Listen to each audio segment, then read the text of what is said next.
यावेळेस आमच्या प्रभागात 3rd आणि 4th फ्लोअर आकांक्षाला दिलाय. 1st आणि 2nd हा मराठी शाळेला आहे.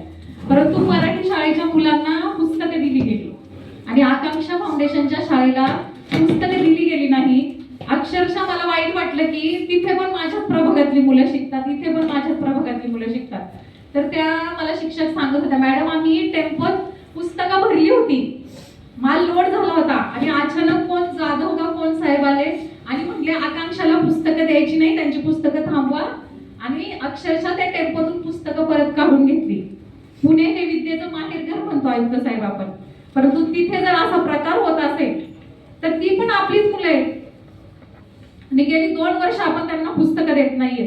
आपण सगळे स्टेशनरी वगैरे देणार होतो परंतु दिले नाहीत. मला वाटतं कोणत्या तरी एकाच शाळेत फक्त 50% गेल्या वर्षी त्यांना पुस्तकं दिलेली आहेत. नाही, कुठेतरी चुकीचं होतं आयुक्त साहेब. आज पालिकेच्या शाळेत प्रत्येक विद्यार्थ्याला जवळपास 30,000 रुपये सरासरी खर्च करतोय आणि आता आकांक्षाला आपले जवळपास 28,000 रुपये खर्च होईल. परंतु ते इंग्लिश मीडियमने शिक्षण देतात. आयुक्त साहेब त्यांची शिक्षण देण्याची पद्धत आज जर पाहिली, तुम्ही जाऊन पहा, अचानक व्हिजिट द्या, परंतु खरंच खूप छान शिक्षण ते इंग्लिश मीडियमचं तिथे देतात. म्हणून आमच्याकडे बरेचसे पॅरेंट्स येतात की ताई आम्हाला तिथे ऍडमिशन द्या, तिथे ऍडमिशन द्या. परंतु आम्ही त्यांना विचारल्यावर त्यांचं लॉटरी असतं. जसं जय हिंद आता वागिरे भाऊंनी सांगितलं की ऍडमिशन मिळत नाही, तसंच जय हिंद शाळा सुद्धा आपण अनुदानित शाळा आहे साहेब. परंतु तिथे सुद्धा आम्ही नगरसेवक कधी गेलो तर ते स्पष्ट आम्हाला सांगतात लॉटरी पद्धत आहे, आम्ही देऊ शकत नाही आणि त्यांचा काही सिंधी ठराविक कोटा असेल तोच भरला जातो. तर असं सांगितलं जातं. परंतु सगळ्यात जिथे आपण अनुदान देतो, अनुदानित शाळा आहे, अल्पसंख्याक शाळा आहे, तिथे आपण अनुदान देतो. तर त्या सगळ्या शाळांच्यात आपल्या नगरसेवकांचा 2-2, 4-4 ऍडमिशनचा कोटा करावा ही माझी विनंती आहे.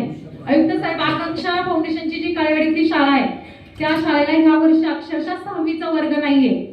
तर थेरगाव मध्ये एक फ्लोअरचं बांधकाम करणार आहेत, परंतु ते बांधकाम अजून चालूच झालेलं नाहीये. अभिषेक बारणे भाऊंच्या वॉर्डमध्ये ते आपण एक फ्लोअरचं बांधकाम करणार आहे, परंतु अजून त्या कामाची वर्क ऑर्डर झालेली नाहीये. अक्षरशः आज जाऊन पाहिलं तर त्यांचं ऑफिसमध्ये त्यांनी पार्टिशन केलंय मध्येच आणि तिथे तो 6वीचा वर्ग त्यांनी भरवलेला आहे. माझी आपल्याला विनंती आहे की इतक्या चांगल्या दर्जाचं आपल्याला जर इंग्लिश मीडियमचं शिक्षण मिळत आहे तर आपण त्या विद्यार्थ्यांना वंचित न ठेवता, सगळे विद्यार्थी शेवटी आपले आहेत, सगळे शिक्षण घेतात आहे, तर त्यांच्या सगळ्या सुविधा आपण द्याव्यात. आणि आयुक्त साहेबांचा पहिला दिवस होता शाळेचा आणि आपण जे हाऊसकीपिंग कोणाचं काम होतं ते काही आम्हाला माहित नाही. परंतु आयुक्त साहेब, मी ज्यावेळेस त्या शाळेत गेले ना तर बेसिंग खाली आहे तसाच कचरा, म्हणजे शाळा अशी स्वच्छ केलेलीच नव्हती. आम्ही आज वृक्षारोपण केलं. मला वाटतं आपले उपायुक्त होते, 4 उपायुक्त होते आयुक्त साहेब आज आम्हाला विद्यार्थ्यांचं स्वागत करताना. साहेब सुद्धा सांगतील की जे गार्डन होतं तिथे असे कचऱ्याचे ढिगारे लागले होते साहेब, परंतु त्यांनी ते साफ केलं नाही. त्यांची जबाबदारी होती, शाळा सुरू होणार आहे, 15 जून शाळा सुरू होणार आहे, त्याच्या आधी 10 दिवस किमान काम करून शाळा सगळी स्वच्छ करायला पाहिजे होती.